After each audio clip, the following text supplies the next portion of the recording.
ফাঁক দিয়ে যায় প্রণয় মেলা, এতেই নিহিত সুখ হয়তো।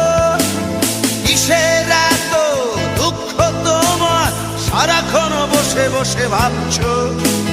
পৃথিবীতে বলো বাঁচবে কদিন, সময়টা তো বড় অল্প। নীরবে অভিমানে নিভৃতে করছো তিলে তিলে নিজেকে শেষ। কেন বলো পৃথিবীতে কেউ কারো নয়, হয়ে গেছে ভালোবাসা নিঃশেষ।